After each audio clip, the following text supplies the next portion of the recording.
बच्चों, मैं आचार्य संजय कुमार शर्मा आपके क्लास 10 में क्षितिज भाग 2 का पाठ 2 परशुराम लक्ष्मण संवाद का प्रश्नोत्तर का शेष भाग 8 से 10 तक लेकर उपस्थित हुआ हूँ। पाठ 2 में प्रश्न 8 है कि परशुराम लक्ष्मण संवाद पाठ के आधार पर तुलसीदास के भाषा सौंदर्य पर 10 पंक्तियाँ लिखो।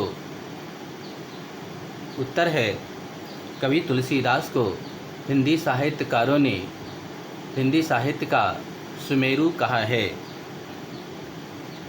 रामचरितमानस को तुलसीदास ने पूर्ण रूप से अवधी बोली में ही लिखा है। परशुराम लक्ष्मण संवाद में तुलसीदास ने पूर्ण रूप से साहित्यिक अवधी बोली का प्रयोग किया है। इनकी भाषा सरल और सुबोध होने के कारण साधारण व्यक्ति भी इनके वर्ण विषय को अच्छी तरह से समझ सकता है। परशुराम लक्ष्मण संवाद में राम, लक्ष्मण और विश्वामित्र जैसे सभी पात्रों का प्रयोग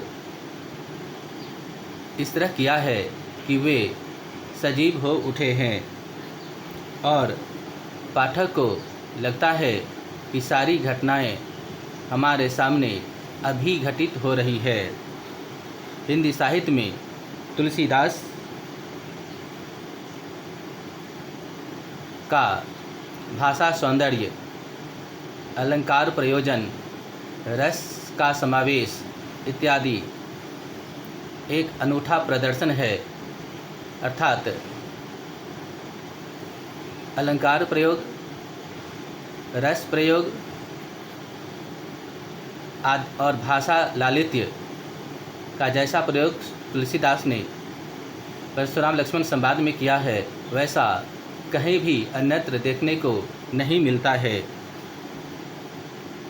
पदलालित्य के बारे में एक उदाहरण मैं पेश करता हूँ। देखिए, यहाँ कुम्हर बतिया को नाही, जे तर्जनी देखी मर जाही। दूसरा है कि पुनि पुनि मोही दिखाव कुठारू, चहत उरावन फूंकी पहारू इत्यादि।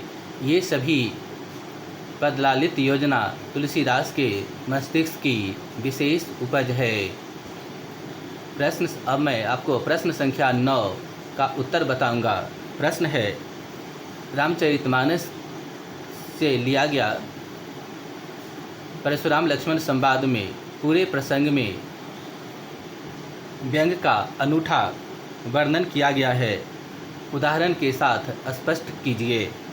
उत्तर है कि परशुराम लक्ष्मण संवाद में जो व्यंग का वर्णन किया गया है वो इस प्रकार है। कहऊ लखन मुनिशील तुम्हारा, को नहीं जान विदित संसारा। मातु पिता ही उरिन भय नीके, गुर ऋण रहा सोच बड़ जी के। दिन चली गए सो जनु हमरे, माथे काढ़ा दिन चली ब्याज बर बाढ़ा। अब आनिए व्यवहरिया बोली, तुरत देव में फैली खोली। रघुबर परसु दिखावहु मोही, विप्र विचारी बचौ नृपद्रोही। मिले न कबहु सुभट रन गाढ़े, द्विज देवता घरहि के बाढ़े।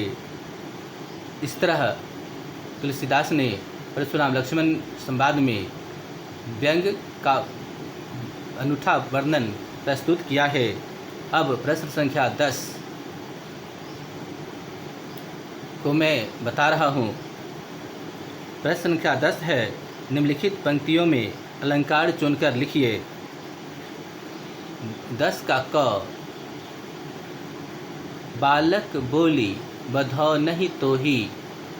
इस पंक्ति में अनुप्रास अलंकार है, क्योंकि ब वर्ण का एक से अधिक बार प्रयोग किया गया है।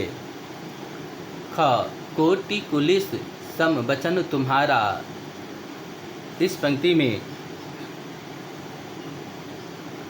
सम लगने से उपमा अलंकार है, लेकिन क दो बार प्रयोग किया गया है, इसलिए इसमें अनुप्रास भी है। ग तुम तो काल हाँक जौ लावा,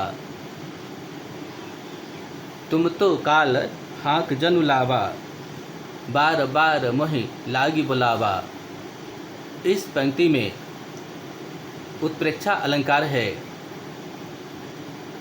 और अनुप्रास अलंकार का भी समावेश है, क्योंकि जनु का प्रयोग होने से उत्प्रेक्षा अलंकार हुआ और क का दो बार उच्चारण होने के कारण तथा बार बार शब्द दो बार उच्चारण होने के कारण अनुप्रास अलंकार है। घ लखन उतर आहुत सरिसा, भृगवर कोप कृषाणु, बढ़त देखी जल सम, बोले रघुकुल भानु। इस पंक्ति में रूपक और उपमा अलंकार का समायोजन है। इस प्रकार मैं आपको परशुराम लक्ष्मण संवाद का प्रश्न संख्या 1 से लेकर 10 तक का उत्तर बताया है। अब मैं अगले वीडियो में आपके टर्म के अनुसार गद्य भाग का पाठ 10 नेताजी का चश्मा के बारे में बताऊंगा। तब तक के लिए धन्यवाद।